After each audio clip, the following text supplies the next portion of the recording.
It's loud. All right, I am calling the Tuesday, January 31st school board meeting to order at 5:17 p.m. I'd like to acknowledge AB 361. It would help if I had everything in front of me. That is not a diss to other people, that is me.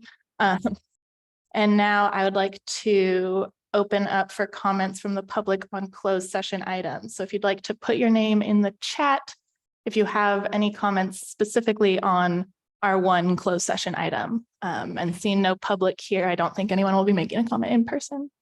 Is there anyone there? I did not bring my glasses. Okay. So if you have a comment for the closed session, please put it in the chat, as Caitlin said. Right. We'll give maybe 20 more seconds.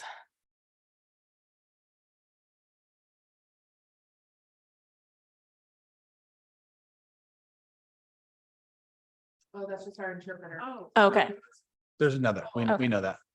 cool. Yeah. Yeah. I have my glasses. I know it's the same. All right, seeing no comments, we're going to adjourn to closed session.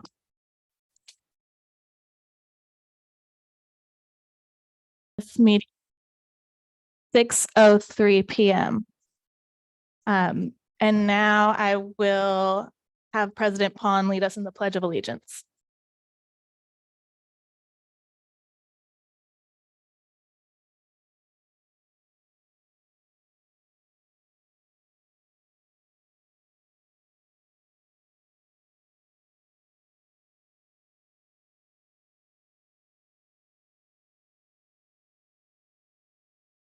Wonderful. And now moving on, we are going to open a public hearing on the 7-8 Dual Language Immersion Academy Charter School. Matthew, I'll let you take it away from here. Oh, and I'll gavel because I have to open it.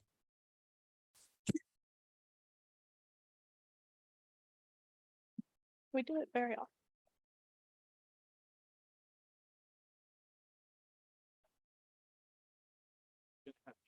Joanna, you want to?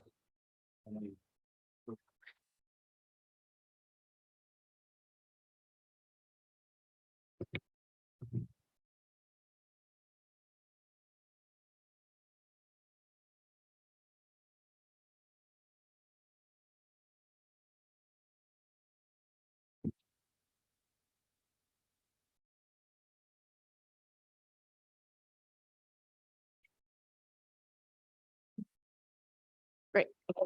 So a petition has been submitted to the Petaluma City Schools for the establishment of the Dual Language Immersion Academy Charter School to be operated by the district and governed by the district's board, commencing operation in the 2023-24 school year. The charter school will provide a voluntary public educational choice for students wanting to continue a Spanish dual language education into middle school. As a part of the charter petition process, the Education Code requires that a public hearing be held so that the district's board may consider the level of support for the charter petition by teachers and other employees of the district as well as parents and community.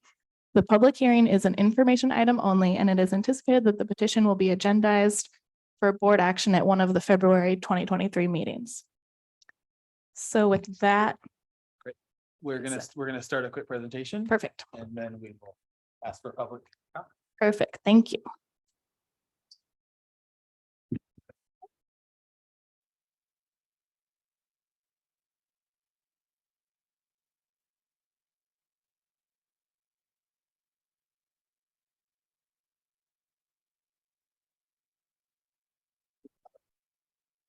So before we get started with the presentation, I just want to talk a little bit about kind of where we've been and where we are right now.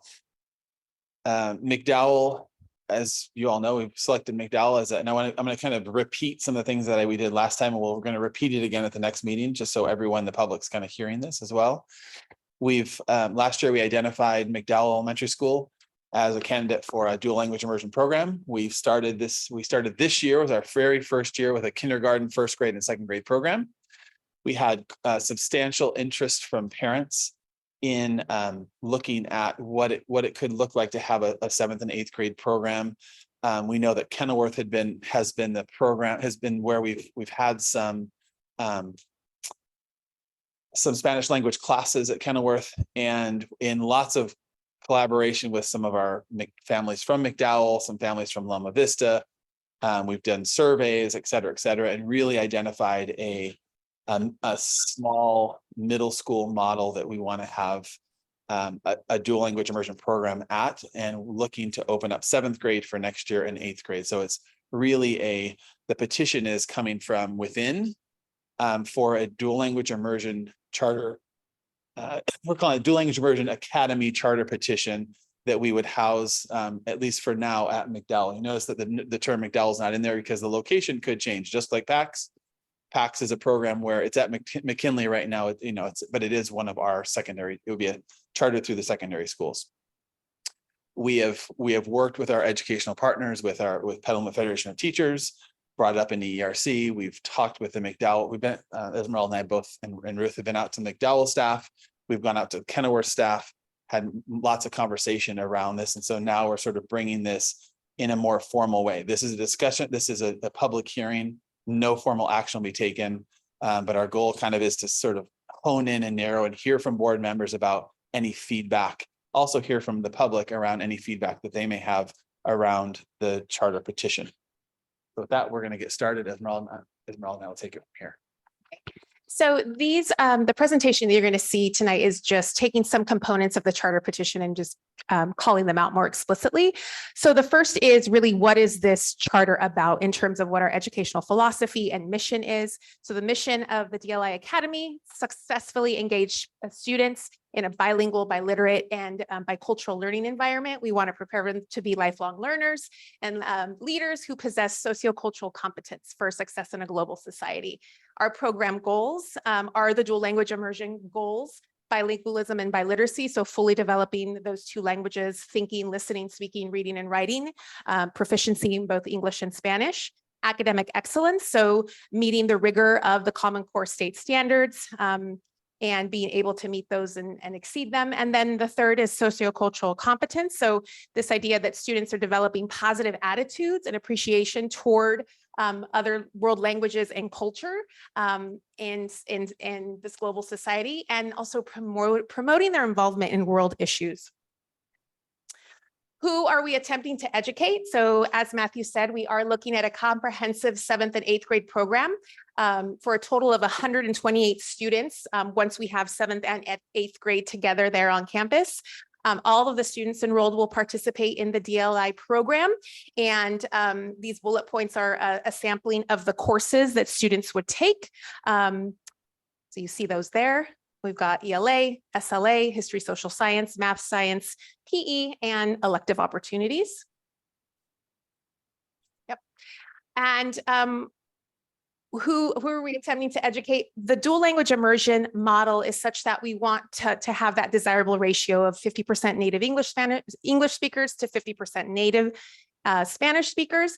And but at a minimum, there should be no more than 2/3 speakers of one language to 1/3 speakers of the other language. Yep. So can you go back one slide, please? So who the school is attempting to educate. So clearly in the McDowell, we have 2 dual language immersion programs in town. We've also, I forgot to mention, we have spoken with Loma Vista and Old Adobe. One of the board members from Old Adobe is here tonight and was, kind of part of that committee as well.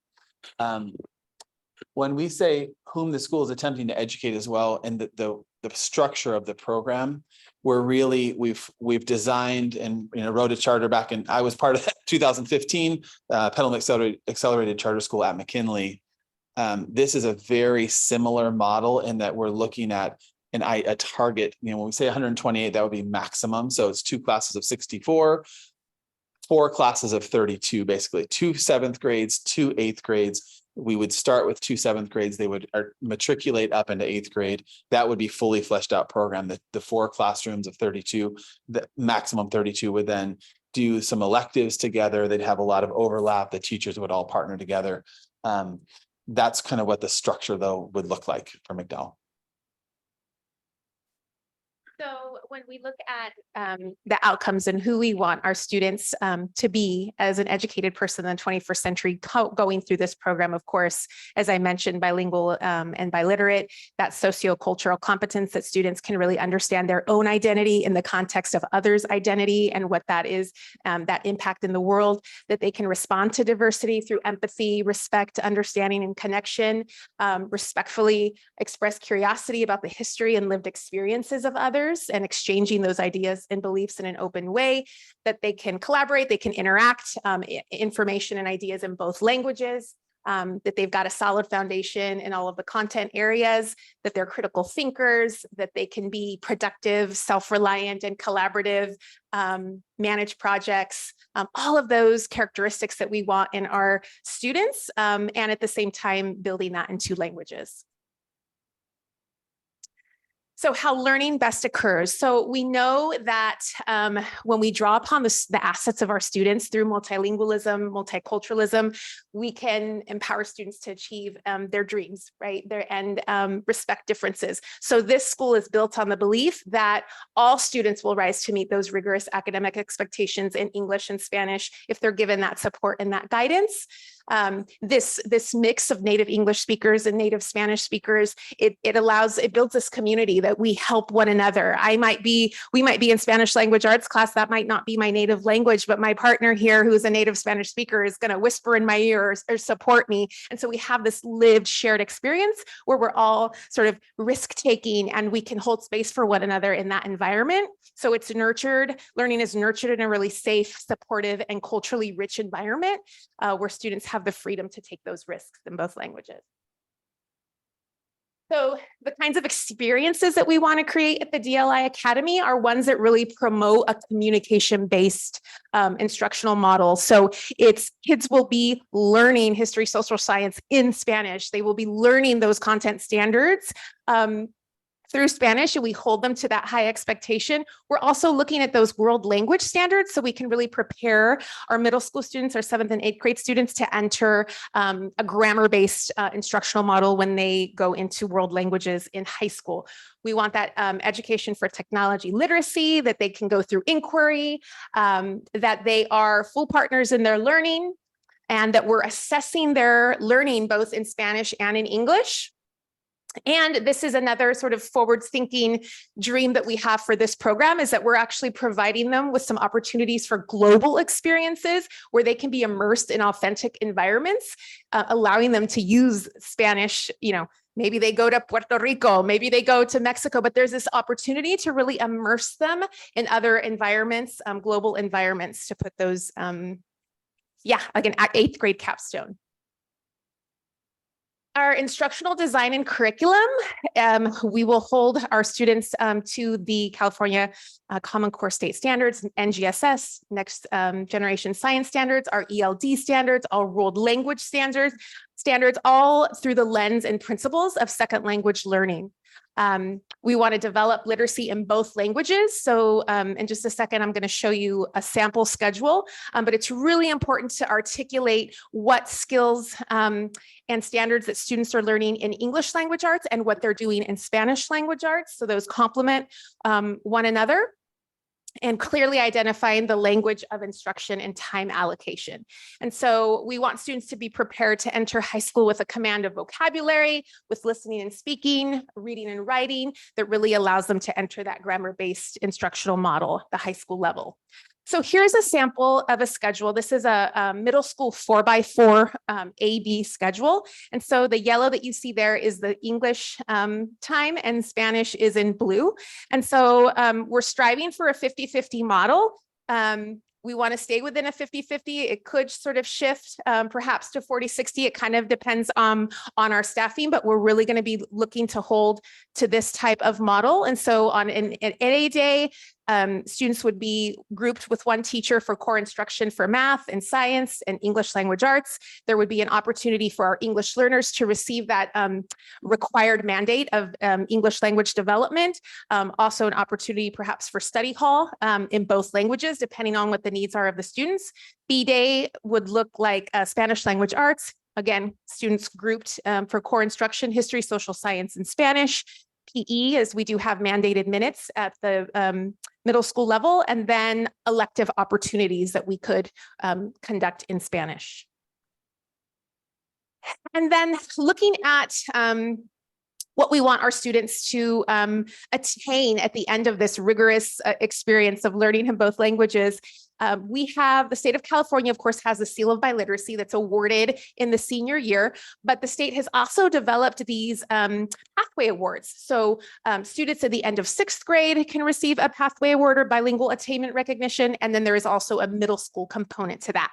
And so we would want to make that a part of our program where students have the opportunity to demonstrate their proficiency in 2 languages as that stepping stone to the official seal of biliteracy their senior year. And then we are in the process of coordinating with Casa Grande High School. Actually, last year, as I shared at the previous board meeting, they are eager and want to be partners. The World Languages Department, they want to be partners in the development of what a dual language immersion pathway would look like at the high school level. And so we want our students to be prepared to enter high school for those kinds of opportunities, whether, taking a content course in Spanish, such as math, for example. But we want to develop that pathway with the Casa Grande World Languages Department, already had communication with them. And we want to increase the number of students who are obtaining that seal. So really having that articulation as these students will be with us for the 2 years and then head over to Casa Grande. Want to make sure that there will be a pathway ready for them at that level. Yeah, I just want to add. I think, as I shared at the last meeting, this is sort of a dream program, right? I think could create a magnet here for in Petaluma City, particularly for McDowell and Petaluma City schools. It's not something that it's always something that was kind of in the back of my mind when we thought about starting a dual language program, but it wasn't something that I thought, oh gosh, we need to do this for next year. It's really a response to a lot of the families and parents in our community who came to the Superintendent's Lay Advisory Committee and said, can we have a breakout? We want to talk to you about what this could look like. And it sort of sped things up, which is why we're bringing it right now. And I'd like to invite Ms. Miller, the principal at McDowell, just to kind of say a few words as well. And then we're going to invite, if anyone from the public wanted, filled out a yellow card. I see we have quite a few of them here tonight, just to sort of, so you can hear firsthand from some of the parents from McDowell, parents, potentially from Loma Vista, so the board members can hear kind of where this is coming from firsthand, not through my lens, but through their actual words. So, Ms. Miller. Okay. All right. Thank you for letting us come and present today. I just wanted to reiterate how excited we are over at McDowell to be able to look at starting this middle school. I spent last week communicating with a lot of my families, a lot of our 6th graders and 5th graders. And as I started to share that with our families, they really were super impacted by the fact that we are even beginning to start down this pathway. And they were so happy. I called several parents and they were so happy. And they said, yes, absolutely. I want that for my child. And thanked me. They said, thank you. Thank you so much for making this possible for our children. And they were just overwhelmed knowing that there was going to be an opportunity. They said, they can stay at McDowell for 2 more years. And I was like, yes, they can. So thank you so much. I really do appreciate this opportunity. I'm so excited for our students to be able to give them the opportunity to just really grow in the language and grow in the culture, and to be able to have the opportunities, like Esmeralda mentioned, to be able to travel abroad, to take these kiddos into Puerto Rico or take them somewhere abroad, or even just involve them in the community, having these older students that have leadership capabilities And there's so much access there at McDowell that just really touches our community. So I'm just really excited, and I'm excited to hear from some of our other community members this evening. Thank you. Can I ask a quick question? Yeah, Dave, could we go to the questions and comments, and then with Ms. Miller, Esmeralda and I standing up here, just if you have any questions, comments before we get to the comments. Yeah, quick one to Mhm. follow up on what you just said, Ruth, thank you. Mhm. So just to clarify for me, your fifth and sixth graders, your older students right now aren't in dual immersion. So explain how this is going to be available for them. Thank you. Excellent question. So what we're looking at is we're looking at students who are already fluent in Spanish. And so they speak Spanish as their home language, but they might not be able to read in Spanish. And so what I've been doing is working with my families. And if they are interested in this, what we're going to do is for the next 5 months, do some reading groups, because you can actually learn, research says that you can learn to read in Spanish in 6 months' time. And so if we accelerate that a little bit, and they already read in English, and so they're going to learn pretty quickly if we just teach them the basics of reading. So we're going to do some intensive reading and writing.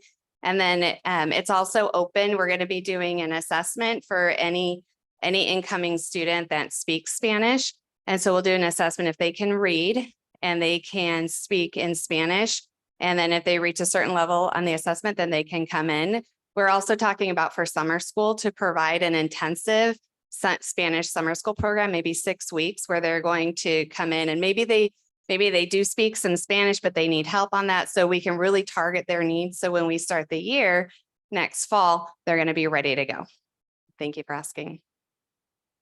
And just to add to that, thank you, Ruth, is as part of the charter, obviously, as a California public charter, we need to be open to admittance and enrollment for all students. And so part of that process will be a student interest form. So where we'll collect, as always, of course, we're looking at native Spanish speakers to native English speakers. So we'll look at that for balance, but we will make sure that we are working with parents so they fully understand what the program entails. But as a public charter, obviously, we need to remain open to all families. Any other questions? I have one question. How much FTE would the principal be? How would that, is it the principal going to be shared with McDowell, and how does that kind of work? So particularly to start, we would have Miss Miller would continue to be the principal of both schools, similarly how we started up with facts. And then as the school grows, depending upon the size, right now, as you know, McKinley's got for years and years up until this year, once they went over about 530 students, which is when we added an administrative intern over at the school. McDowell's at about 260 students. So they've got a ways to go before they would get to that point, but it would be an additional responsibility for Miss Miller. Yeah. I have a question. So you talked about the Spanish speakers, but what about the native English speakers? Since they haven't gone through the dual immersion starting kindergarten, what Spanish level do they need to have in order to be able to take advantage of this fabulous program? Yeah, so we would be doing a listening and speaking, reading and writing, real simple kind of assessment to get a sense of what students' levels are. And as always, even in a dual language immersion program, a student who is matriculated through the program, for 6-7 years, you're going to have a range of levels. And so we would want to be really clear with families about, you're going to be getting the content through Spanish, and maybe they've had some experiences with it, but certainly that assessment is open to them. We can look at what their proficiency is, talk to the family, find out if that's a fit. But we would look at those 4 domains: listening, speaking, reading, and writing. But to this point, though, Trustee Webster, it's not a program. It's not designed for a 7th grader to start who has 0 Spanish background, really, or 0 English background, because the whole point is, right, bilingual, biliterate, biculturalism. That's kind of the goal of the outcomes of the program. So they're not going to start 7th grade and say, oh, you have 0 Spanish here, we're going to start teaching you the colors and the letters. That's not the intent or the design of the program. It's really is designed to have for students who have been through part of the program. We can accelerate and try our best with, especially the first few years are always kind of rocky as you get started. The goal really though is that the dual language program from Loma Vista and McDowell can kind of feed up together and create that class. Does that make sense? We're not starting from zero. We're starting with, now you're doing Spanish language arts at 7th grade level, history, social science in Spanish, math and science potentially in English. I mean, we may play with the model a little bit, but the goal is we want students to be at and be above grade level in both languages.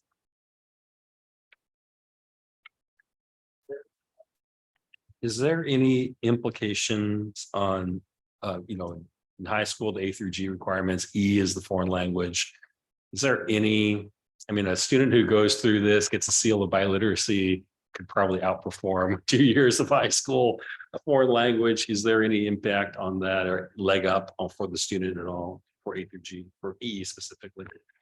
I think one of the things too is that it gives students the opportunity to actually maybe add a third language if they'd like to. And so it does advance. I know of some students at the high school level who went through a K-8 program and then took AP their freshman year, AP language. And then the second year they did AP Lit and they were like, great, now I want French. And so I think it can accelerate the AP opportunities and advance that. But I think that's part of the work with Casa Grande's, and maybe there's other content where they can take that and then pursue maybe a third language of study. So I think there's lots of flexibility. I'm glad you brought that up, Sheldon. My question was going to be along the lines of college access and opportunity. If I know that you're going to have academic, options, but I was just wondering what specifically you're going to be doing to promote college and career along those lines as well.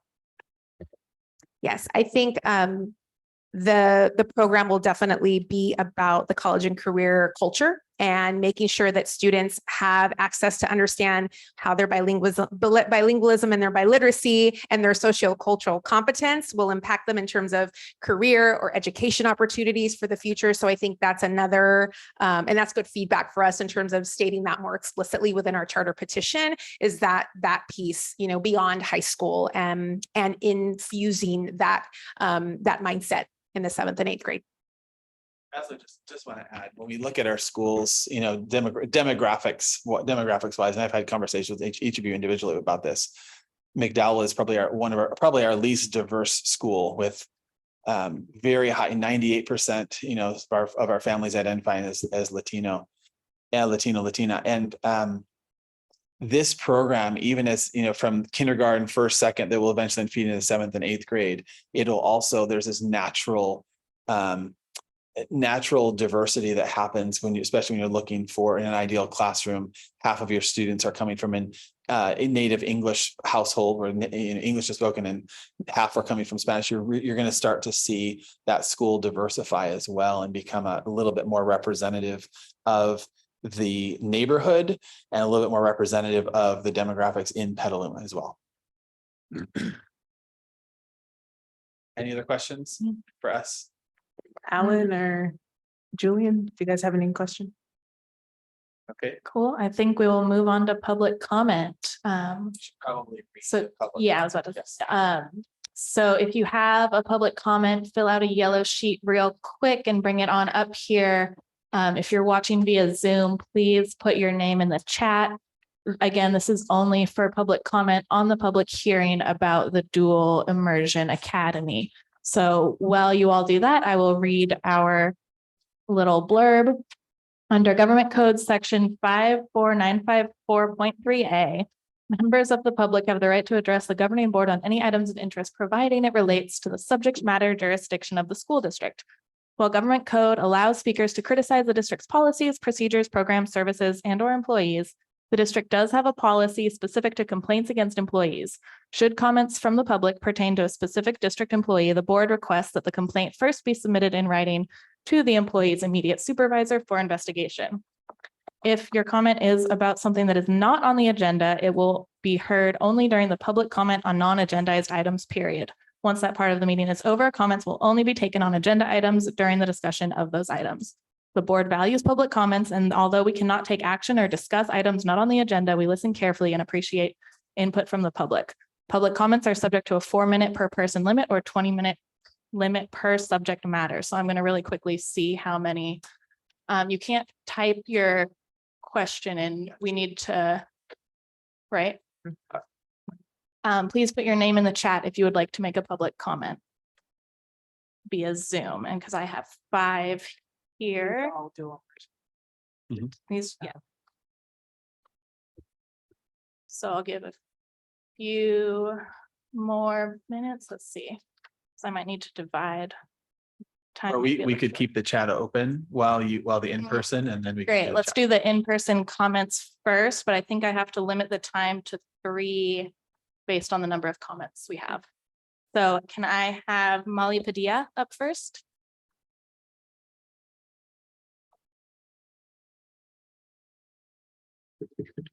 Good evening. Thank you for allowing us to speak with you all this evening. My name is Molly Padilla, and both of my children currently attend McDowell Elementary. My son is in 2nd grade in the dual immersion program, and my daughter is in 4th grade.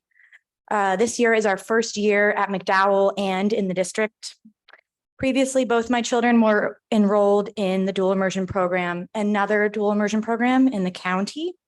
Being that my daughter is currently in 4th grade, she was not able to stay in dual immersion when she transferred, but we are working on her Spanish independently at home. My son was able to stay in the dual immersion program when he transferred, and he is thriving.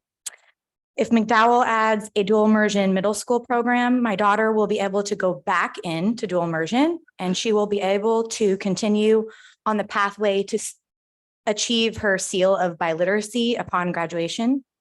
My son will be able to go all the way through McDowell Elementary and middle school without any interruption in his bilingual education. I'm sure that the board feels that this is a very sudden desire and that we should slow down. But this is actually something a lot of parents with children in dual immersion programs locally have wanted and been expecting for some time. The dual immersion pathway was designed to be a kindergarten through 8th grade program. And as of now, there is not a true middle school dual immersion program in Southern Sonoma County. This means that when kids leave 6th grade, they can be behind in English, Spanish, or both, which could set them back for years to come. Also, I think just as importantly, middle school is a time when kids start to become more independent and learning more about the world around them.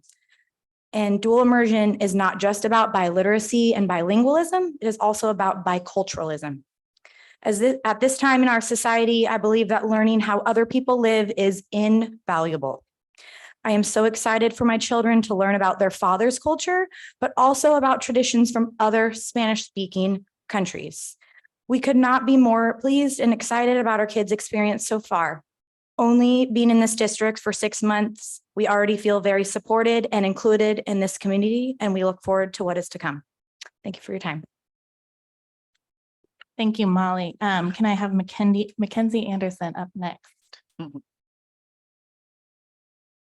You're so tall. Okay, hello. Thank you so much for the opportunity to speak this evening. My name is Mackenzie Anderson, and I am the Kinder Dual Immersion teacher at McDowell. I wanted to share with you that I am a product of a dual immersion education. I started at a K-8 school, continued all the way through college. So my experience, I started in kindergarten with the 90-10 model that McDowell is currently using, and that continued all the way through to what ended up being a 50-50 middle school. From there, I continued to high school. I was taking classes that were labeled native speaker, which was the world languages and a Spanish language arts class in high school. I ended my high school experience earning the seal of biliteracy, passing the AP and the IB exams, and loving Spanish so much that I continued it in college and earned a minor as well. What I appreciated and love about being able to teach in a dual immersion school is the immersive experience in the family that we really get to create. The collaboration from teachers starting in K going all the way up through 8th grade is going to create an amazing opportunity for our students. And I think the consistency and collaboration we'll be able to have between the teachers will give our students a leg up, especially in their love for both languages. We're providing them an opportunity to be biliterate, bilingual, and have appreciation for two different cultures, which in the world in which we currently find ourselves is an invaluable experience that we have the opportunity to give them. Thank you so much. Thank you, Mackenzie. Can I have Jeannie up next?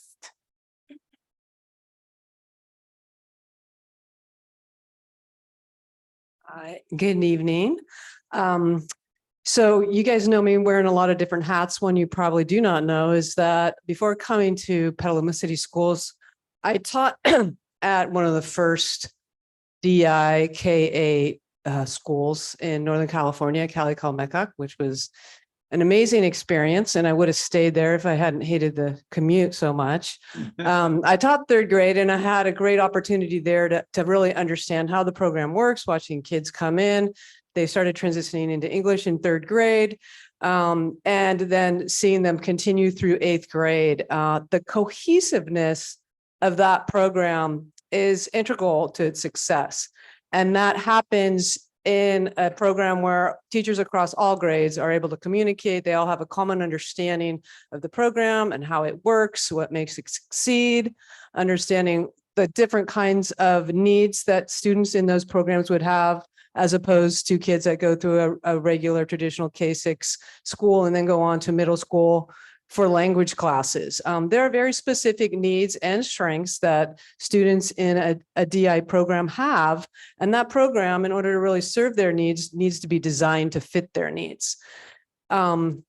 Most, if not all, dual immersion programs are designed with a K-8 model in mind because they work. That is how they work best.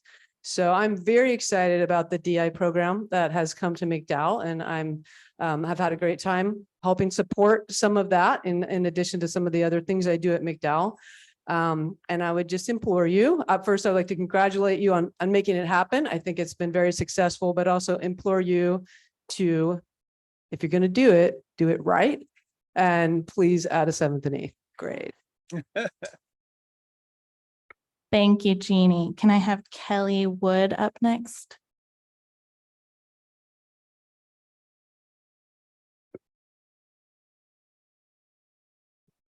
Good evening. I'm Kelly Woods, TK kindergarten teacher at McDowell. I am excited to be here this evening to support the dual immersion middle school program. Having started the dual immersion program this year at McDowell, I've been greatly impressed by the increased involvement and commitment from our families. I have taught at McDowell for many years, and I have a special place in my heart for each and every child. I am looking forward to being able to provide our students with an opportunity to grow in biliteracy and bilingualism as they reach middle school. Thank you. Thank you, Kelly. And last but not least in person, can we have Liliana?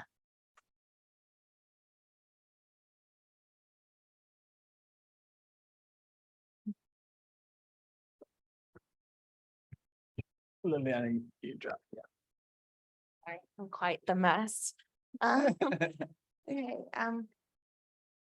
hello, my name is Liliana and I'm a current McDowell parent. I'm here today to speak to you about the 7th and 8th grade dual immersion extension proposal at McDowell Elementary. I believe in a bilingual education because I myself am a product of a dual immersion program. I went to a dual immersion elementary school back in the early 90s in San Rafael. The school still exists today and its name is Coleman Elementary.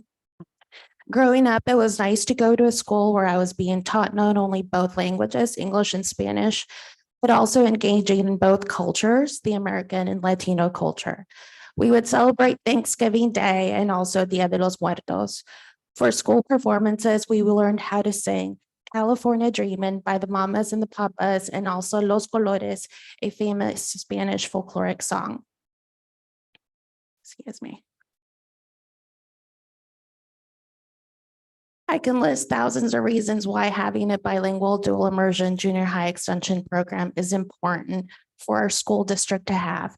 but I would rather focus on expressing why McDowell Elementary is a perfect school for this to happen. Number one, its location. McDowell has easy access to not only one of the main traffic arteries in town, McDowell Boulevard, but also easily accessible to the 101 freeway. Once this program starts to pick up, which it already has, we start to get families from Rohnert Park, Santa Rosa, and beyond. Drop off and pick up for families will be more straightforward in comparison to other PCS schools in town. Number two, leadership. McDowell Elementary is so lucky to have Principal Ruth Miller leading the dual immersion program. She has over 10 years of bilingual education under her belt and can face problems with an experienced attitude. McDowell Elementary also has Ms. Esmeralda Sanchez Mosley to help steer the ship in the right direction by bringing her many years of experience of being the principal at a dual immersion school herself. When we had our walkathon this year, it was so nice to see Ms. Mosley on campus, not only cheering on the kids as they were running their laps, but assuring us parents that everything was going to be okay. McDowell Elementary also has its superintendent, Mr. Harris, who has openly listened to the parents' wants and needs in regards to opening up a DI 7th and 8th grade, spending countless hours strategizing and ways to make it happen with the help of a committee. And last but not least, McDowell Elementary has the most amazing and supportive teachers I have ever met, many who have been at McDowell for decades. Number three, the size of the campus. There are enough current unused classrooms on the McDowell campus to not only support the current growth of the elementary DI track, but the junior high track as well. Number four, a small junior high experience on an elementary campus. There is a demand for more small junior high Liliana, schools you in our have 15 community. seconds left. Number 5, McDowell has its English only educational track only. Dual immersion is not for everybody. And if a family needs to want to leave the dual immersion track, they can simply move their child to the next classroom in the English only track versus removing them entirely from a school. Thank you, Liliana. Thank you so much. Thank you. Thank you. And it looks like we have one public comment on Zoom. Okay. Can we, who's the Looks like first? Mary Pratt and then Okay. Sal Andropoulos. Can I have Mary Pratt elevated to speaker for 3-minute public comment? Hi, thanks everyone. Can you hear me? Yes, thank you. Okay, I'm just wondering, how will the new program be audited? Like, how do you know if it's good, if it's working or not? What are the parameters around that? And also, will all the school staff need to learn how to speak Spanish if they don't yet? Thank you. Great, Thanks, thank you, Mary.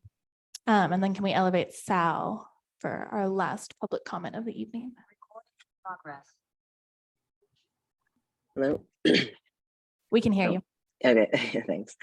Sal Andropoulos, I use he and they pronouns. Just a quick comment. Just wanted to say it's great to see the dual language immersion pathway forming in PCS. It seems like a lot of planning and expertise has gone into the proposal, which seems like it'll provide a lot of exciting opportunities. And my comment, just want to say I've appreciated the questions that have come from school board members last meeting and this meeting, kind of around things like impacts on the students currently at the district school at McDowell, and input from those families, and just kind of like how the presence of the charter program on the campus will affect the school over time, and just kind of questions around kind of access to the program, and just things like that seem like just good to keep in mind as the first year, second year, third year of the program kind of roll out.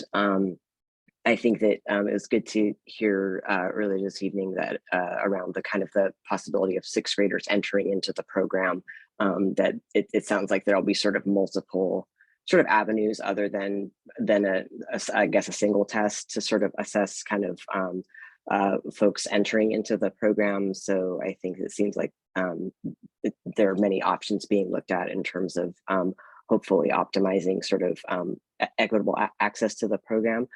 So anyway, just appreciated those questions, and I guess we'll just echo them. And also I'm excited to see the plan that's being proposed. Thanks.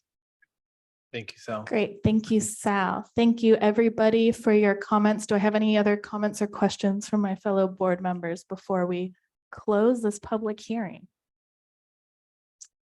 No, I would just like to say that in the agenda item on the website, there is a really long, good document that is more intense than the presentation that has a lot of information about specifics on how we would hold this program accountable. So with that, I will close the public hearing on the Dual Immersion Academy. And I think we might have some very patient Falcons in the room. Yes. So if I can have McNair Falcons come give us a site report and tell us what has been going on at McNair. Good evening, everyone. This is our awesome student leadership team, and they are very patient. You can see why they're school leaders, right? Yeah. They showed up, they came early, they've got their spirit wear. So they have a little presentation for you. Thank you for your time. Good evening, Petaluma City Schools Board and guests. We are excited to share why McNair rocks. We plan school activities, make weekly school announcements, and create school spirit with crazy hats, Today, Mustache Day, a dragon parade, Ruby Bridges, May the 4th be with you, and more.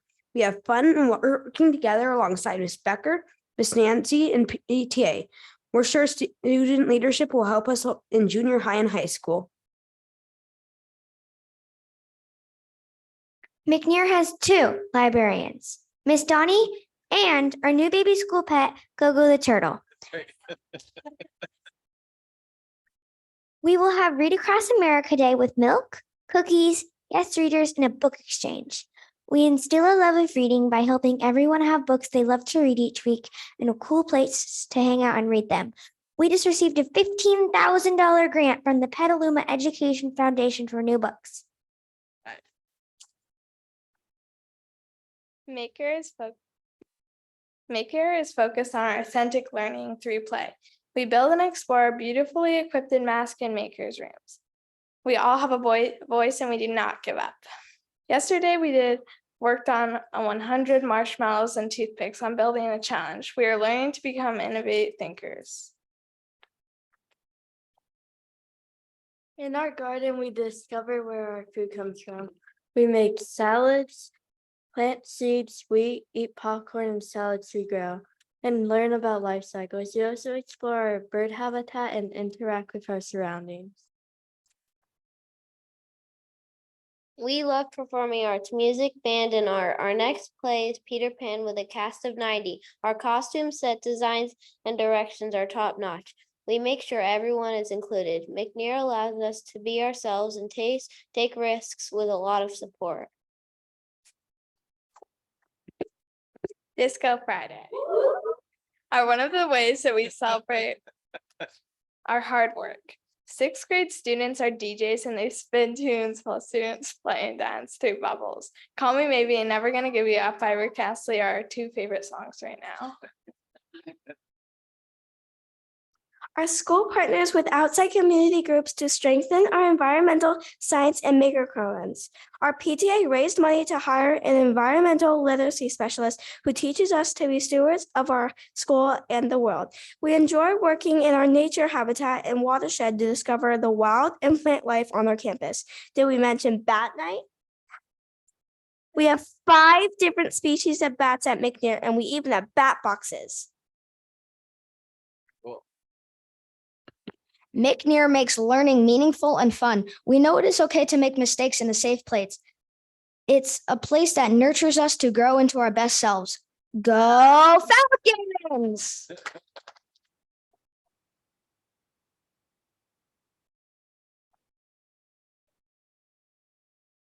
Awesome. Thank you, Falcons. Perfect.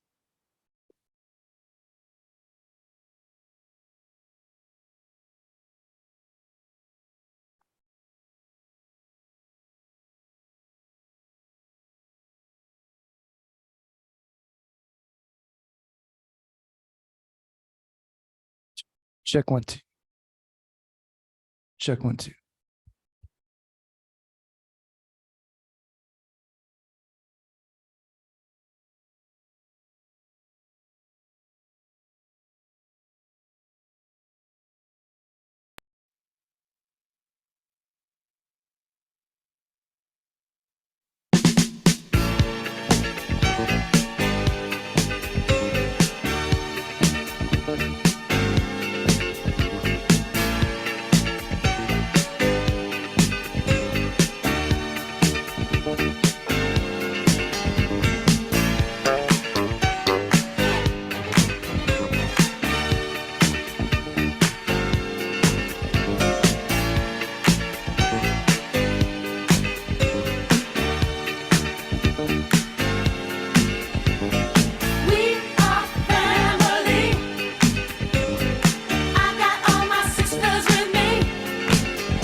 just begun to get our share of this world's delight.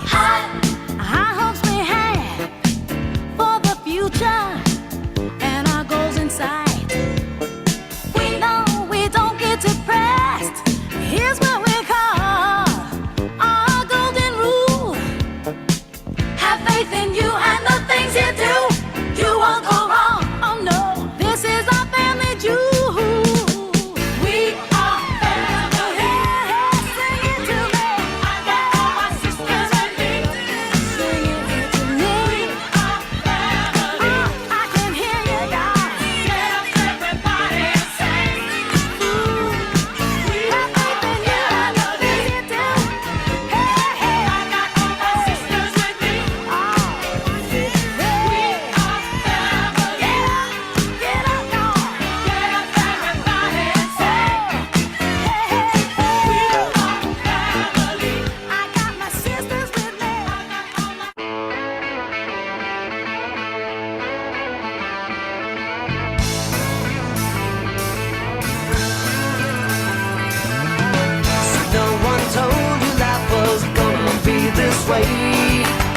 Your job's a joke, you broke, your love life's the away.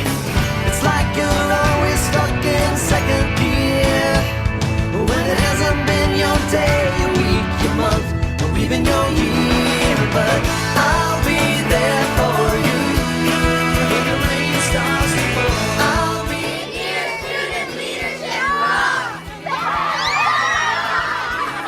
For you, 'cause you're there for me.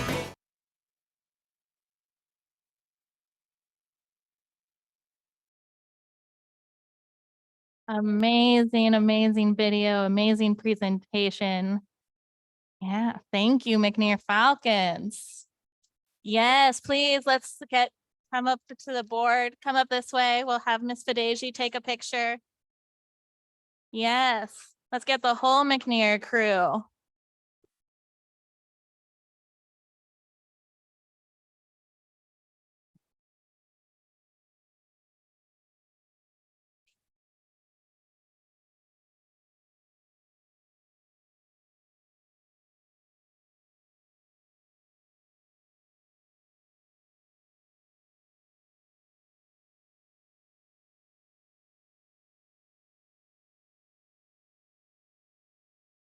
Great job, Falcons. Well done. Okay, secondary, you got to bring the same energy. Let's go.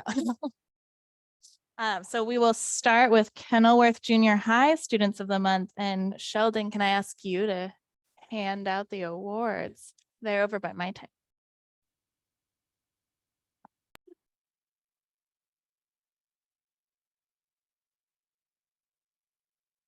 Oh.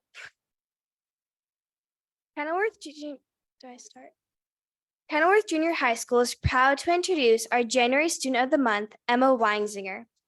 Emma was chosen Student of the Month because she is one of Kenilworth's most outstanding student athletes and citizens. Emma has impressively maintained a 4.0 grade point average during her time at Kenilworth. Hardworking, intelligent, kind, and a great teammate are just a few of the superlatives Emma's teachers used to describe her. Ms. Rennie, Emma's robotics and engineering teacher, shared, "Emma is amazing. I was so impressed with Emma's creativity, attention to detail, and work ethic in 7th grade that I asked Emma to be my teacher's assistant this year. Emma has helped other students reach the same level of success in robotics that she had." When Emma is not excelling in the classroom at Kenilworth, she can be found starring for the Colts on the basketball and volleyball courts. Emma was chosen team captain of the Colts basketball team and overcame an ankle injury to help lead the team to a league championship. In her free time, Emma enjoys camping and a good book to read. After high school, Emma is interested in going to medical school and pursuing a career as a dermatologist. Kenilworth is proud to have Emma as a student, and we know she has a bright future ahead of her. Congratulations, Emma.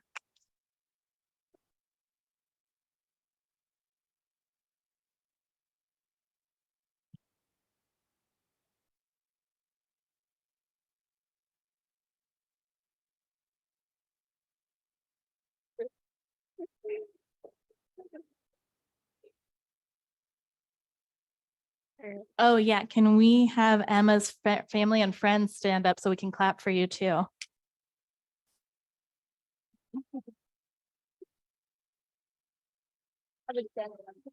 Great. Go ahead. Kenilworth Junior High School is proud to introduce our January Student of the Month, Isabella Ferrando. Bella has been chosen our Student of the Month because she's one of Kenilworth's brightest personalities, most impressive student leaders, and a talented athlete. Not only is Bella a 4.0 student, but she is a valuable member of Kenilworth's leadership class and track team. The praise from Bella's teachers was universal and enthusiastic. Miss Fahey, Bella's PE teacher, perfectly captured who Bella is. Bella is an outstanding student. She has a great sense of pride for her school and community. She is a natural leader and is always leading by example. She is caring, kind, and has no problem stepping up when a peer needs help or guidance. She has great integrity and is always putting forth 110% effort, no matter how big or small the task is. She has a great attitude and is always open to learning new skills with a smile on her face. Not only is Bella an excellent and hardworking student, but she is also a talented athlete. Bella has played soccer for 8 years, and she is a championship member of the Colts track team. In the 7th grade, Bella won the league 100-meter and high jump championship and was a member of the first place 4x100-meter relay team. Bella is eager to defend those titles this spring. After high school, Bella would like to continue playing soccer and is considering San Diego State and the University of Texas, where she would like to pursue a degree in a medical field. Kenilworth is proud of and grateful to have Bella as a student. Congratulations, Bella.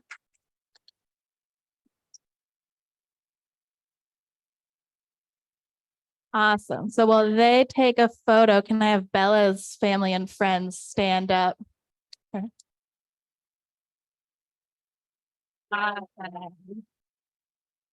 Congrats, Emma and Bella, and thank you to our student presenters. For Petaluma Junior High, who do I have?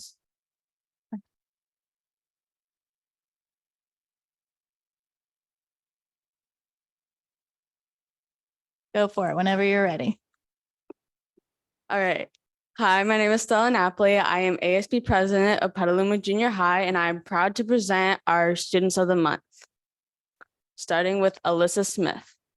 Alyssa was chosen by her teachers and students. Alyssa was chosen by her teachers and as Student of the Month because she is a hardworking and always pushes herself to do better. Math teacher Mrs. Garvey celebrates that Alyssa may be quiet, but she is always kind and helpful with those around her. She continually challenges herself intellectually by being thoughtful in her work and assignments and effortlessly navigates through math exploration. When asked to describe what she enjoys most about PJHS, Alyssa notes that her students always make her feel safe, confident, and ready to learn. She also loves how to carry the students and staff and knows they are genuinely care about her and well-being. Alyssa participates on the volleyball team this year and had an amazing experience with her teammates. In her spare time, she also plays piano, babysits, and volunteers in the community. Unfortunately, Alyssa will be moving after the school year and will miss Petaluma. She is excited to see what new school will be like and take classes that will prepare her for college. Alyssa has ambitions for life after high school. She has plans to attend UC Davis or San Diego, earn a degree in veterinary science, and open an own vet clinic one day. Congratulations, Alyssa.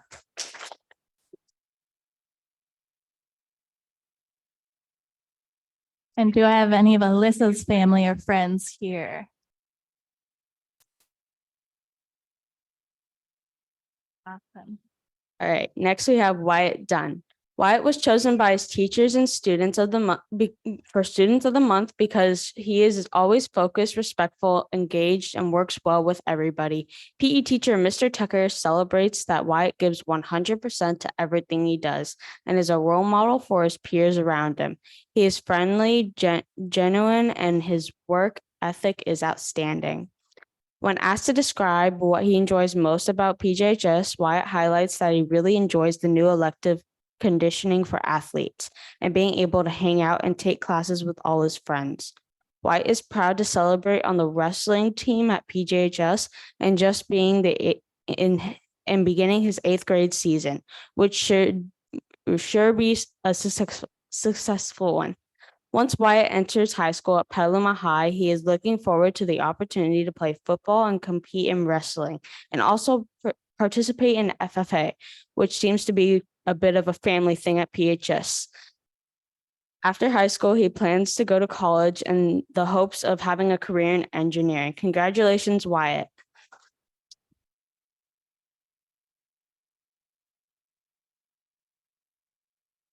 And do I have Wyatt's family and friends here? Can you stand up?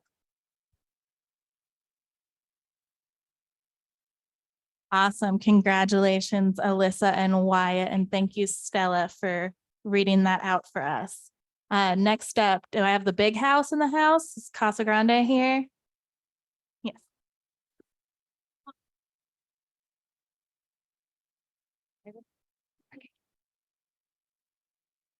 Hi, everyone. My name is Emily Rosales, and I'm Casa Grande's ASB president. Our first student of the month is Nazia Qadir. Nazia has been involved both in academics and extracurriculars at Casa Grande. As a staff member of Casa Grande Journalism and president of Key Club and a Tri-M Music Honor Society, she takes pride in her leadership roles and organizing school events. Her favorite achievements are working on the Gaucho Weekly Roundup, performing with Sonoma County Honor Band, and helping organize the Multicultural Festival. She is captain of the Casa Grande dance team, choreographing and coaching routines, and loves performing with her friends. Outside of school, Nazia trains in classical and contemporary dance and has danced with programs worldwide. With a passion for the environment, she works as a nature immersion counselor with Friends of the Petaluma River. In high school, Nazia has challenged herself with AP courses, and as an aspiring polyglot, her favorite subjects are foreign languages. After graduation, Nazia plans to attend a four-year university and study international relations and linguistics and follow her ambitions and in language learning to study abroad. Congratulations, Nazia.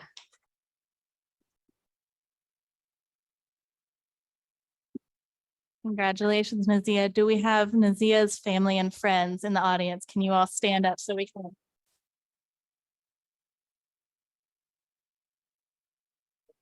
Hello, my name is Emberly Fetfadong, and I am Vice President at Casa Grande High School. Our second student of the month is Ryder Rissick. Ryder is a senior who has challenged himself with many honors, AP, and college courses. Since before kindergarten, he's had a natural aptitude for pure and applied math and has especially excelled in this area. He's always enjoyed math and word puzzles, games of strategy, and all types of complex problem solving. Ryder prefers to teach himself what he's interested in and has learned to produce digital music and videos and host and program game servers in his free time. He plans to study computer science at a 4-year university. He plays ultimate frisbee regularly and works out at the gym and works at In-N-Out. He enjoys gaming and hanging out and exploring the Bay Area with his friends. Ryder is known for his witty sense of humor, which entertains classmates, teachers, and his family. Congratulations, Ryder. Congratulations, Ryder. Do we have Ryder's friends and family in the audience?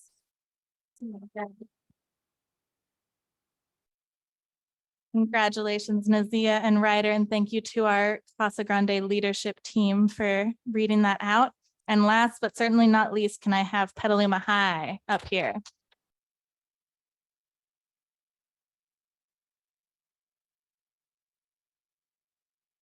Hello, my name is Jordan Beardsley and I'm a junior at Petaluma High School, and tonight I'm filling in for Kenna Lowry. Okay, so first is Alexis De La Torre. Alexis is a senior at Petaluma High School, and he appreciates all that has been here for him in his 4 years there. From the beginning, he has been a vital part of the functions of the school, from being in various honors, AP, and dual enrollment classes to his involvement with several extracurriculars. Alexis has tried to maintain a high-weighted GPA since freshman year, despite the difficulties of distance learning. He has been a member of the PHS drumline for all 4 years and has risen to the title of captain for the group. With that group, he has won the high school several trophies in their winter percussion shows. He also has the pleasure of participating with the PHS wrestling team, wrestling varsity all years at 285.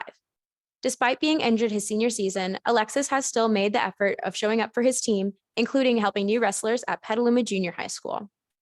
His effort for helping kids in our area has also extended to helping students at the Laguna District School, where he volunteers to do general upkeep on the campus for its roughly 20 students. Alexis is also a research intern at Raber Lab, located at Oregon Health and Science University. Raber Lab is a neuroscience lab that focuses on finding links between environmental factors, such as medicines and diet, and brain function. Helping under principal investigator Jacob Raber and his handler Sarah Holden, Alexis has been able to compile and organize data on several different investigations. Since his start in late June, Alexis has helped on analysis from metabolomics, the large-scale study of small molecules within organisms, to classic conditioning, even getting his name on an academic paper for the former. His participation in AP statistics and his internship have led him down the path of wanting a double major, both in statistics and microbiology, with a focus in genomics. He plans on attending either UC Berkeley or UC San Diego in the fall to achieve his degrees. Also planning to expand his research repertoire and pick up a position as an undergraduate researcher. Alexis is excited for the future, both within his career in STEM and all the new experiences he hopes to have after high school.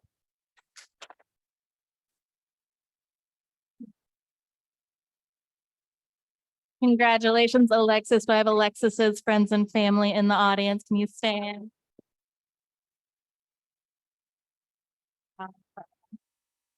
Okay, next up is Mackenzie Herman. In her 4 years, Herman has come into her own at Petaluma High School. Her first 2 years of high school were shaky as Mackenzie tried to find her own path, but she truly found where she belonged in her junior year of high school. A 4-year varsity lacrosse player, a longtime member of ASB, and a passion for learning, Mackenzie has found a place to thrive at Petaluma High School.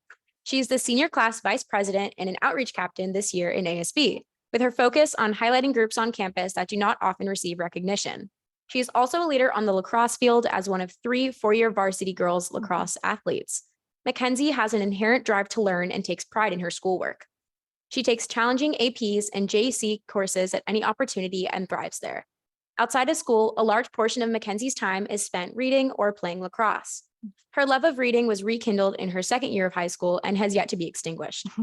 She is also a member of 101 Club Lacrosse, playing on the elite high school team where she has found her teammates and coaches to become family to her. On this team, she's learned what it means to be both an on and off the field leader to younger teammates and has instilled traditions within the team that will continue long after she leaves. Ms. Redfield, Mackenzie's favorite teacher at Petaluma High, said, "Mackenzie is an old soul, one full of love, loyalty, determination, honesty, and drive. I'm so lucky to have her as a bonus TA and know she is going to go out and not only make her mark on this world, but change it for the better in the meantime." Congratulations. Do I have Mackenzie's family and friends in the audience? Yeah, you gotta stand up. Sorry, yeah. And now, before everyone scoots off to do homework, can I have all the students of the month come up for a big group photo? Yeah.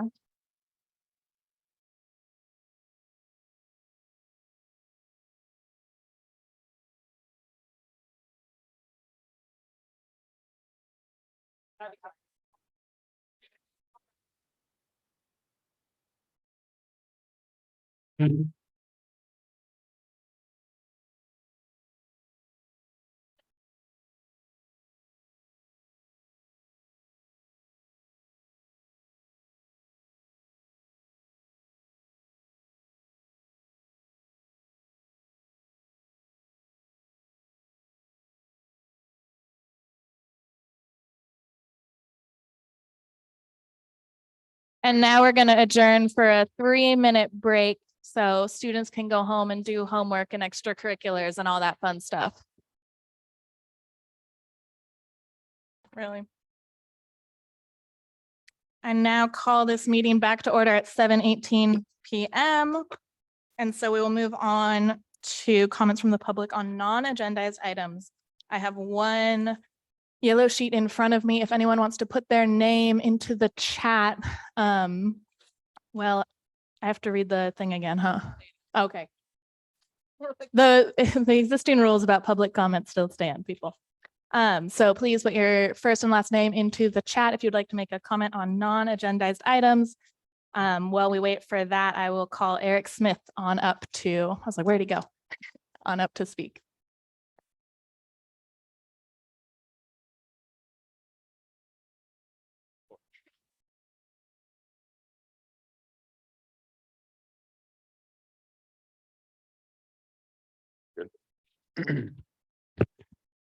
All right. Thank you for your time. My name is Eric Smith, and I'm a teacher here at San Antonio High School. And I just wanted to talk for a minute about the idea of A through G courses and what kind of impact that would have, and how we approach that discussion, and particularly in regards to San Antonio High School. First, I wanted to read from the CDE site on the purpose of alternative schools. The premise behind alternative schools of choice is that one size doesn't fit all. In other words, not all students will thrive or reach their full potential in the traditional comprehensive school. Alternative schools and programs of choice can offer a different structure, learning philosophy, or academic emphasis to accommodate different student needs, interests, and learning styles. The effective use of such instructional strategies increases attendance and improves performance while fostering student engagement. And with that in mind, one of the things that we do is credit recovery, and it maybe is our main educational purpose. Currently, we provide 1 credit for every 12 hours of work in the classroom, and the norm is maybe 15 hours for the non-A through G courses for 1 credit in an independent study setting, and then it would be 20 hours of work for a credit in an A through G course. If we took that model to San Antonio, that would increase the time required to regain credit by 67%. And that would have a huge impact on their ability to get those credits recovered. I also have some questions what that would do from a what that would look like in terms of what we were providing versus what other schools were providing in terms of real work and preparation and what UCs and CSUs expect. Secondly, the eligibility for CSU is that students have a 2.5 GPA or better. There are some exceptions between 2.5.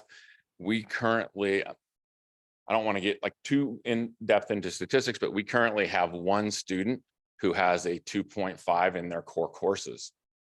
And if you think and that student happens to be someone who was an exception and has been with us since 9th grade. But if you think about the purpose of our school, they're generally behind in credits. So they failed many of those courses in their first 2 years. And so they're coming us behind.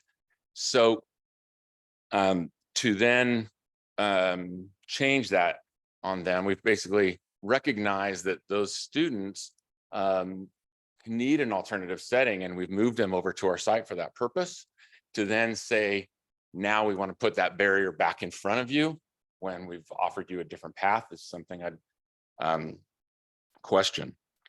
So in closing, I think from a data standpoint, there's some things we really need to look at. What do we provide in terms of increased attendance based on what their previous attendance rates were at their previous high schools? And then secondly, from just a pure math standpoint, in terms of entering into CSU schools, are we preparing them in that short period of time, or is it JC a good path in terms of Eric, you have 15 seconds. Those extra moments? And then lastly, from just the perspective of the DEI, the equity, inclusion, and all of those things, we're getting them back involved in school, and offering that different pathway is really effective for them. Thank you. Thanks, Eric. Great. No, I'm not seeing any other public comments on non-agendized items. So we will move to the adoption and approval of the agenda. I'll second. All in favor? Aye. Great. And then I will read out our report on activities and correspondence of school board members. So we've attended Footsteps to Freedom, office hours at Sonoma Mountain High School, office hours at Grant Elementary School, the Budget Advisory Committee, a Los Cien event, Casa Grande Junior Varsity and Varsity Girls Basketball games, Petaluma Junior High School's field trip to the Straw Project, which is students and teachers restoring a watershed, LumaCon, which had booths by Mary Collins at Cherry Valley, Petaluma High, and Casa Grande High. We attended the adult education graduation, McDowell's 100-day assembly, McKinley's 100-day assembly, Chippa, and an art meeting of the Arts Alliance. And then our student board members attended the Casa Grande tree planting project and instructional lecture on medical microbiology with the Health Sciences Club, site council meetings and basketball games, as well as swim teams preseason practices. So we have been busy bees. Is there anybody that wants to comment on anything that they attended? Sure. I just want to say something quick about the straw field trip, and shout out to Petaluma Junior High School science teachers, Linda Judah and Sarah Brooks Long, I think is her name. They took 2 classes out to a ranch out in West County and worked on planting a bunch of native plants that were actually raised at Casa Grande's nursery. So there's a lot of schools involved here. And they did this in partnership with one of our great community partners, Point Blue Conservation Science. And it was really great just to see kids have agency in issues of environmental sustainability and climate action. It was fantastic. So shout out to Petaluma Junior High School. I also want to make a quick shout out to all the schools who I saw at LumaCon. There was Cherry Valley, Casa Grande, Petaluma High. There was the first, to our knowledge, the first esports match between Petaluma High and Casa Grande High School. And thanks to Nathan Leibcap and Petaluma's coach, who I didn't get to meet, but great for organizing that and bringing this new sports event to our district. And I also wanted to add, I was also on the straw field trip, and we were at Linda Judah's home, actually. This has been her family for, what did they say, like 5 generations? Yeah, 100 years. And it was really amazing to see those kids working and planting, working together and planting. And I was just really impressed. I know how difficult it is to put together field trips. And they did an amazing job. And I would like to say I'm bummed that Zero the hero isn't here tonight, but I guess it's the 101st day of school, so he won't appear till next year. The gold pants, the purple cape, all of it was just phenomenal. So stay tuned for next year when we celebrate 100 days again, or find some other excuse to call him from his home planet of Nada. His 10 children. I just wanted to thank everyone, especially Petaluma High, CASA, Kenilworth, Petaluma Junior for hosting Footsteps to Freedom. It was like a labor of love, you know. Tony and Matthew, thanks so much for all your work the past year, bringing Hardy here. It was really great, very moving. I know we've talked about how do you like cultivate empathy? And I feel like that was a huge first step for us, or I guess next step. So yeah, thank you. Thank you both. Yeah. Alan and Julian, do either of you have anything you want? Oh, Alan's not here. Alan said he had too much homework. so I he don't had to blame go. him. No pressure if you don't want it. Anything, cool. So we are going to move on to approval of the consent agenda by consolidated motion. I'll move to approve the consent agenda. All right, all in favor? Aye. Aye. I should have asked for, we have comment. We can still talk about comments. Yes. I have one. We can talk questions. Yes. My question is about Frontline. Is this like a robot replacing humans? It just seems really, really expensive. So. Such a great question. No, it's not a robot that replaces humans. There's a lot of paper and tracking and things that go into human resources, and especially the interface with business and payroll. We're looking at, we use Frontline for many other services, like they own Escape, which is our business software. They own our ASOP, which is our teacher absence and staff absence system. This is another module of their company, and it will help to automate a lot of the processes that we do that take a lot of time for our staff. And it would help us just move forward into the present, you know, with having a lot of that automated, a lot of the onboarding, and help to integrate some of the things we do. So it's really looking to bring some of those systems up. And it's also a chance for us to see how automating some of these processes away from a traditional paper-based will go in a very controlled way. Thanks. Yeah. Any other questions on items? Go for it. I was gonna wait for you to finish. No, go for it. I had a few comments, actually a lot of comments about the Sarks. I really do love reading these. So all of the admin who put so much time into them, I really do enjoy reading them, even though they take up the majority of my weekend. But like some of them were just really hard to read. Especially the schools where like 0% of the Hispanic students met or exceeded expectations. Like we're still seeing those gaps at every single school where we can like predict how a population of students will do based on their race or ethnicity or socioeconomic status. We're also seeing that for our English language learners. And so like we're seeing this year after year, and we're seeing it again, and it just feels like it's like I don't know if I've ever seen like the 0 pass rate before, but it feels like it's getting worse. And so I guess just like what do we do? What are our next steps? And yeah, I don't know. Those were my thoughts reading these. Right, where's the accountability in the accountability report?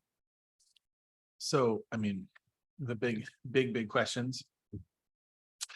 next board meeting, we're going to be bringing up the new dashboard, the new state dashboard, kind of walking through what that looks like and starting to talk about some of these issues as well. But I just wanted to mention that is coming as a more of a presentation style, so we can kind of go through the data, where we're at, what are the cold hard facts and truths, and then some of those questions about where are we heading. But Tony, anything you want to add? Yeah, the SARC data report is actually from, I think, the previous year, 21-22. So it isn't data that it's data that we've been tracking and understanding that the changes that we're seeking to make or are in the process of making is based on what we're seeing. The pandemic in the last couple of years, didn't help us get the traction that we would want to accelerate faster this last year and this year. But the systems that we're changing will take a little bit of time before we actually start to see that growth. And I'm hoping we'll start to see some incremental growth this year and continuing to see that growth the following years as we begin to implement those common assessments and the other systems that we're putting in place to support our staff and our students to hopefully meet the achievement levels that we want for all of them. So, it's a great pulse for us to be reminded that there's a lot of work we still have to do, but also an opportunity to look at what we're currently doing and making sure that it will address those issues that we're seeing in the SARC and also other data points that we're continuously monitoring.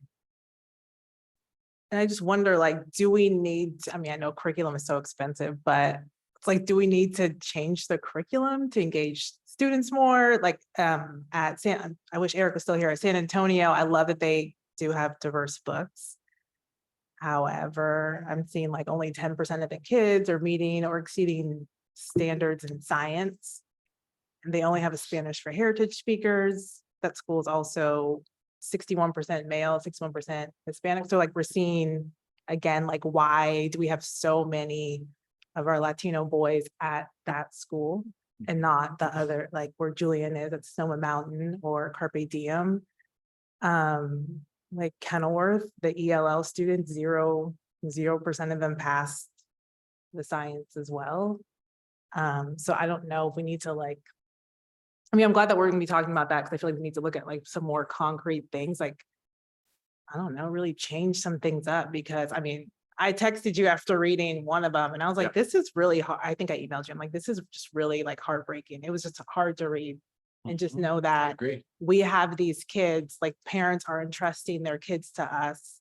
They're coming to our schools and they're just, I don't know, not meeting the standards in the same way that their white counterparts or just school-wide are meeting the standards. It's just heartbreaking. So, yeah.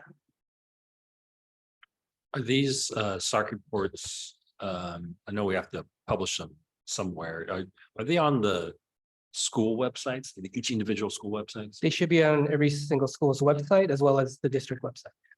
So I would encourage, all the parents, if you're watching live or watching later, go read your site's SARC report. Every parent should read their own school's report. This is the school accountability report card, because there's, as Joanna was referencing, there's some hard things to read and some good things to read, but we need to be informed and take the issues that pop out to you, to your site councils and up through LCAP. And I also what was really educational for me was reading them all next to each other, because then you can see really the disparities, not just within a school, but then between schools was pretty big too. So check out your own school, your own kids' schools, SARC reports, compare it to the other schools in our districts, and raise your voice. And then also I had another question, Maite, this might be more you, about just the number of about the number of suspensions, or maybe it's more Melinda. Well, there's just a lot of suspensions overall, but then I saw South County had a lot of suspensions, but they also have ACEs and trauma-informed classroom management. I don't know, like, what that's about. Okay. Okay. All right, so was that about South County, you said? Mhm. I'll have to get you information on South County. I don't have that at Okay. my fingertips, but I'll talk to Melinda about that and get some more information for you. And just suspensions overall. I saw that several other schools were saying they had trauma informed classroom management and yeah, I mean, again, we're seeing discrepancies in suspensions as well. Yes. You know, even if like CASA, the suspensions are way too high for our ELL population, like it just doesn't correlate to the percentage of students that we have. We saw that at other schools too, so. We are definitely putting a lot of attention to suspensions. But I wonder if you're referring to the TSP classroom. Oh, I don't know, Therapeutic- it just okay. said overall. Okay. But I guess we can meet with Melinda. So. Yeah. Okay. Thank you. Any other questions on the SARC updates or any other consent agenda items? Seeing none, I'll call it for a real vote this time, not my excited vote. All in favor of approving the consent agenda? Aye. Aye. Great. So now we will move on to comments from the public on action items. So if you would like to make a comment on one of the action items, which is 14, item 14, anything under there, please either fill out a yellow card if you're here in person or put your name in the chat, as well as which item you would like to talk about. You don't need to know the number, just. Great, Sure we got one. Always. So I'll give a few minutes. It looks like we have at least one person on Zoom.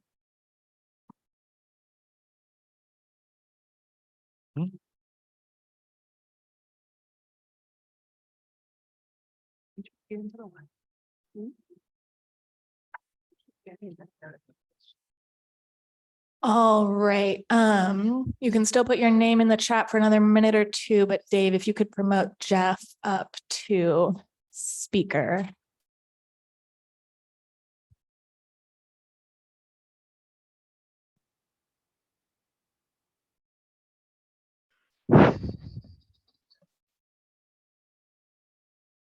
All right, Jeff, are you there?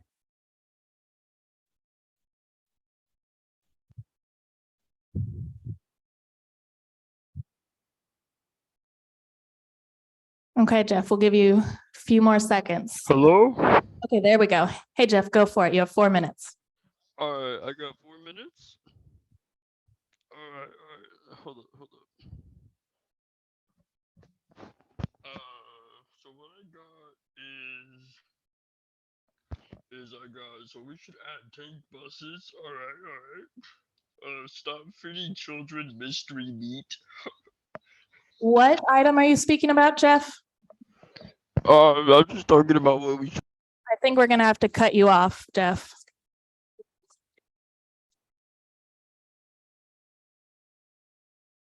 If you need to contact the Board of Education about mystery meat, feel free to shoot us an email.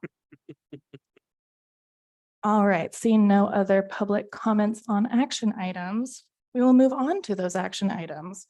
So first of all, my personal favorite, 1.1, is board meeting planning per AB 361. Matthew, could you just give the public an update on what we got from legal? Yeah, just to give a quick update, we had the date on this on AB 361 keeps moving. It's sort of a moving target, and we've just got confirmation from School and College Legal that AB 361 has been extended through the end of the year, through December 31st, 2023. So we can continue to use AB 361 to maintain a hybrid format of board meetings. We just need to every 30 days go through, acknowledge AB 361 and vote as an action item to that we're going to continue if the board so chooses to continue a hybrid option whereby members of the public can continue to comment and participate remotely as well as in person. So it's through December 31st. Fantastic news. Do I have any motions? I move to remain in hybrid mode for the next 30 days. Second. All in favor? Aye. Aye. You're allowed to disagree with me, but I'm glad you don't. Action item 14.1.2, approval of resolution 2223-13 of the Board of Education of the Petaluma City Elementary and Joint Union High School Districts declaring February as Black History Month. Member Jen, would you be interested in reading that aloud for us? So we could read it into the record. Sure. Thank you very much. Let me open it up here. Resolution of the Board of Education of Petaluma City Elementary and Petaluma Joint Union High School Districts of the County of Sonoma, State of California, for declaring February as Black History Month. Whereas the origin of Black History Month began more than a half century after the 13th Amendment abolished slavery in the United States and grew out of the Negro History Week, the creation of noted historian Carter G. Woodson and other prominent Black Americans. And whereas with the civil rights movement and the growing awareness of Black identity, Black History Month, or National African American History Month, evolved to an annual celebration of achievements by Black Americans and a time of recognizing the central role of African Americans in U.S. history. And whereas Black History Month is celebrated annually in February across the United States to emphasize Black history and is designed to recognize and pay tribute to the many contributions of African Americans to history, society, and culture of the United States of America. And whereas Black History Month celebrates the achievements of Black Americans and African Americans in art, education, government, entertainment, industry, medicine, religion, literature, science, philosophy, and many other areas. And whereas Black History Month is a time for all Americans to remember the stories, teachings, suffering, and struggles of African Americans who gave a voice to the daily struggles for freedom, equality, diversity, and equity and inclusion. And whereas Black History Month is also a time to look at and celebrate the current contributions of Black Americans and look toward a more just future. And whereas we aim to uplift the voices of the 1% of enrolled students and 7 employees who identify as Black American, and whereas the time is always right to acknowledge that the courageous fight for the rights, liberties, and freedoms for Black Americans benefits all Americans, now therefore be it resolved that the Petaluma City Elementary and Petaluma Joint Union High School Districts Board of Education observe and honor Black History Month and encourage educators, students, and families to learn about the heritage and achievements of African Americans through appropriate programs and activities. And therefore be it further resolved that the Petaluma City Elementary and Petaluma Joint Union High School Districts Board of Education does hereby adopt this resolution to honor Black History Month and recognize the tremendous contributions made by Black Americans here in Petaluma and across the nation. Thank you, Member Jen. I move to adopt the resolution. I second. Do I have any comments or questions from my fellow board members? Great. I call the vote. All in favor? Aye. And it passes unanimously. 14.1.3, talking about the approval of a PIP, which is a provisional internship permit for Christine Crowell to teach 4th and 5th grade at Mary Collins. Jason, is there any information we need about this that isn't included in the?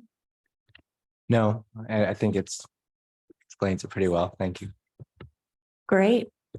I move to approve the provisional internship permit for Christine Crowell. I'll second. Do I have any questions or comments from anybody? Okay, all in favor? Aye. Great.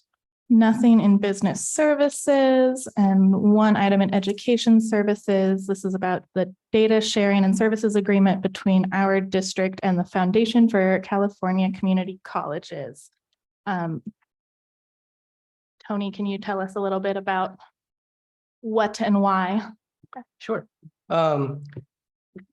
Essentially, this is an opportunity for us to utilize the California Colleges .edu. It's a platform that really is a one-stop shop for students, families, educators to go and help students really apply for financial aid, get college career assessment tools, helps guide them with the process of preparation for post-secondary education as well as careers. And it really would, the platform really helps, a piece of the part of the platform really helps the initiatives that we're doing with Sonoma State University, being able to track the students A through G, and being all in one place so that we can help monitor and avoid any of those gaps that might happen if students were to try to navigate through this by themselves. So this is a free platform funded. It is the state official platform. So I think it will greatly help our students, and currently over 800,000 students in the state of California are utilizing it. So it'd be something that I think would be important for us to jump on board as well. How will students be introduced to it?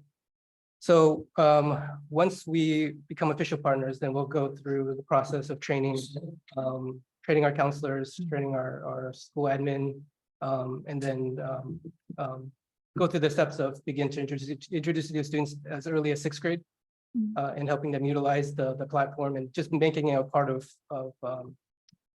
the students' experience throughout their high school, middle school and high school career. Very cool. Do I have any other questions or comments on this item?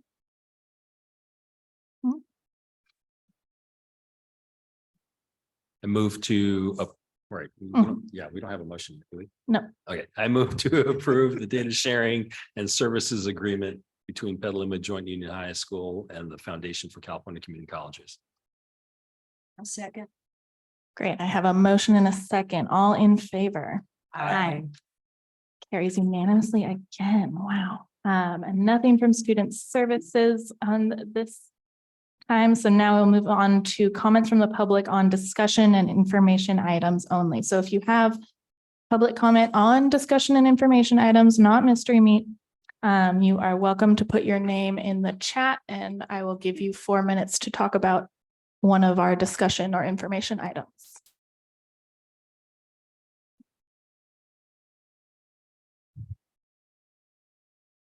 Jeff, I'm going to give you one other try. Okay, thank you, Jeff. Dave, can you promote Jeff? It's proud, buddy. Okay. Hi, Jeff. I can hear you a little more clearly this time. Which item on the discussion and information items are you here to talk about tonight? School buses. We should take school buses. I'm sorry, school buses aren't on the agenda. I definitely do want to hear what you have to say. So if you can send us an email or come to our next meeting, you would need to discuss this at a point when we. But why can't I discuss this right now with you? Okay, thank you, Jeff. Dave, can you? Okay, in the chat, can you just put Matthew's email so he can let Matthew know what his comment about the school buses is? Thank you. Great. Never a dull moment. So now we will move on to 16.3.1. First reading of a new course proposal, advanced pre-calculus at Petaluma High School. Yeah, so Petaluma High School would like to explore offering AP pre-calculus in replacement of their math honors course. They feel that the AP pre-calculus will better prepare the students for AP calculus. They feel that the current math honors doesn't help really prepare them for that. So this will not only give students opportunities to get college credit, expose them more to the STEM kind of fields, but also help prepare them for the rigors of AP calculus, ABBC. Sorry. No, I was just going to say, any questions? You don't need to wait for me. Sounds great. I don't want to wait. No, you don't need. Do they feel like the current, is it honors math to prepare them for AP pre-calculus? I think they're conveying that the current honors math 3 doesn't go into as much depth needed to prepare them for the AP calculus courses. The students typically don't have much other options other than maybe AP stats, or they choose to go to take a different course. So the goal, I think the goal really is to help students continue to pursue higher level math and feel confident to be able to be successful when they take rigorous courses such as AP Falcon. Yeah. I mean, I love the idea of students being able to accelerate to AP calculus. I mean, I don't know about like the CPM math to know if students will be prepared for AP pre-calculus with the math too. But it sounds like you think that they will be. The Math 3 honors was meant to prepare them for the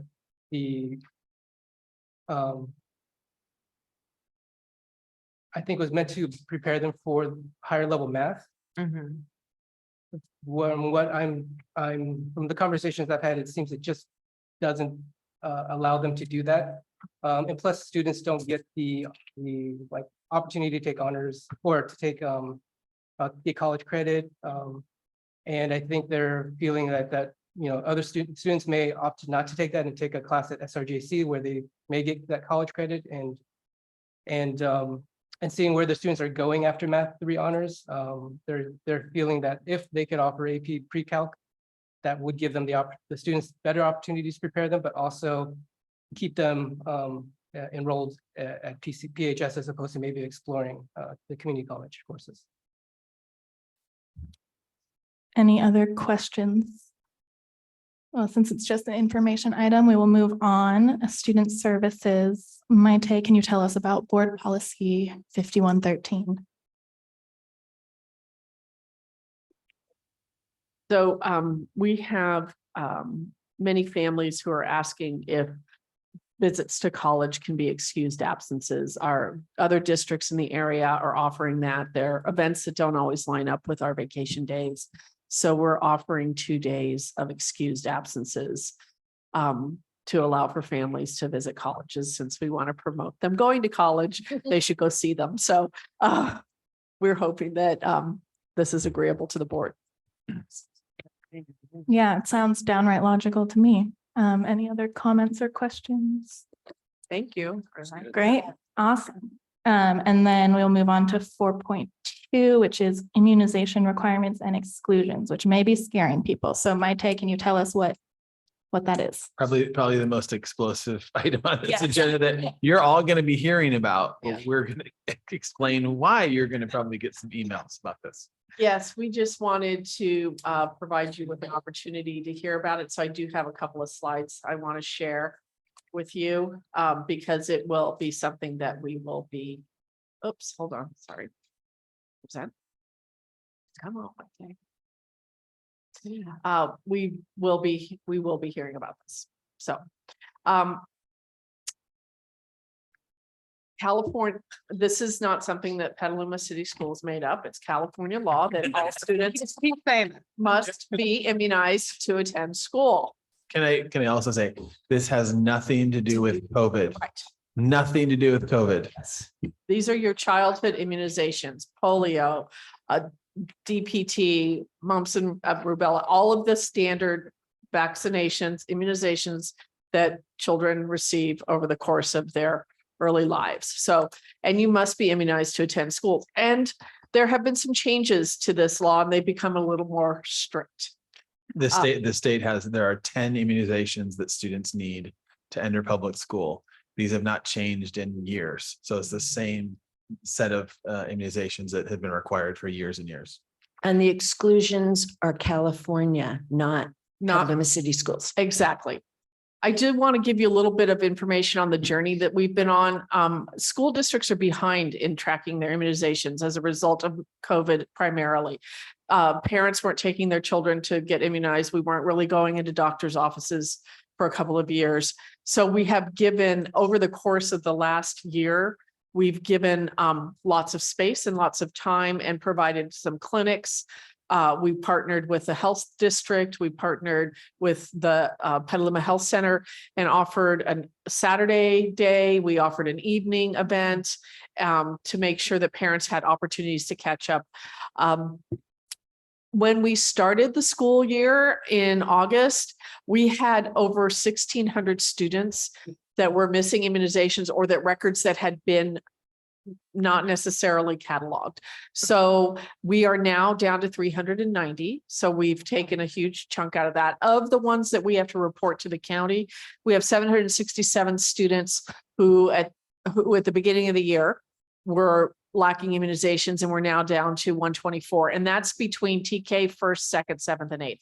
Many of the students who are missing their immunizations are in seventh and eighth grade because they've added that booster a few years ago. And that's the one that's missing for many students. And even into ninth, because if you think about, it's usually it's the TK kindergarten students when they come in normally, right? Non-COVID time, you're coming in and you're submitting everything before you start school. Then we went into distance learning. And so those students who are in TK kindergarten at that time for the last couple of years, who are now first, second, even potentially third graders, we're missing some of those. We didn't capture some of those students in their immunization records. Same thing happened at seventh grade. Seventh grade, you enter seventh grade in our secondary district, there's a booster shot, some booster that's required. Well, again, during distance learning, the last place I was going to take my children was to go to the doctor's office or the hospital. Right? We all kind of felt that way. And so there's a significant number of seventh, eighth, not even ninth grader, quite a few ninth graders who are missing that seventh grade booster. Correct. So we've informed families. We have informed them through letters, phone calls, emails. So we've done a significant amount of outreach. Our school sites have been calling, our nurses have been calling, and I really want to thank the nursing team. In particular, Kim Schumacher has been doing amazing work to make sure that we have everything documented. Again, we've held 2 clinics in collaboration with the health center. The letters are scheduled to go out this week, and exclusion will start on February 21st. We're hoping to offer another clinic where we'll working with the health center to see if we can offer one more before that day. If people have a catch-up plan in place, they are bienvenidos. They can come to school, but they need to have at least a catch-up plan in place. And then there are some exemption and appeal opportunities, which are listed in the letter that we'll be sending home to parents and have been sending home to parents. But we just wanted to put this on your radar because it will be a topic of discussion. There's a copy of the letter in the PowerPoint, and any questions or comments? And I think, I just want to add, the last thing we want to do is exclude students from school. Yes. This has just been months and months of trying to track down, and the nursing team, Maite's department have done an amazing job of reducing that number down to what we have. But we still have 390 families who are not up to date with what the state of California requires us to make sure that we have all of our students who are up to date on immunizations. And so we want to give families every opportunity to get the immunizations that they need so they can attend school. And we'd like to do it before February 21st. Yes. Thank you. Great. Yeah, we have a duty to our students and staff to keep them safe so we can abide by state law. I think that is a fair bar to aim for. Thank you. With that, do I have any suggestions or questions for future business items? Yeah, when are we hearing from Diversify Our Narrative? We'll give that update at the next board meeting. Okay. Yep. Okay. We've been talking a lot about kind of surveying what authors, novels, short stories, nonfiction are being used in our secondary schools. I know if someone told me when I was teaching that I needed to come up with a list of everything I taught, I'd go, no, not today. So I understand that reluctance, but it's still something I'm very curious about. I don't know what's being taught and how, if there's any diversity in some of the readings that we use. So I'm just real curious about that. I don't know how we can get that, but. We can work on adding that into the presentation, a list of current books and in addition to the information for Diversify Our Narrative. That would be great. Thank you, Tony. Well, like I said earlier, we are going to also be doing at the next board meeting, we'll be doing an update on the new dashboard and what that all looks like, our data, and kind of walking you all through that. Is that gonna have our like AP enrollment data? I don't remember where that lives. Is that like like demographic? Tony, do you recall, we started the presentation yesterday, actually. AP data? I don't remember that, but Okay, I just don't know if it lives there or somewhere else. I just haven't. like number of students who are taking AP classes. Yeah, that- well, just Because breakdown of different demographics. Yeah, if you want to email me, like, if you want to Okay. email me, Yeah, but- here's some more things that we Okay. would like, we could include it in the presentation if you want. Okay, thank you. Any other requests for future business items? Julian, oh wait, did we ever address the bathroom issue?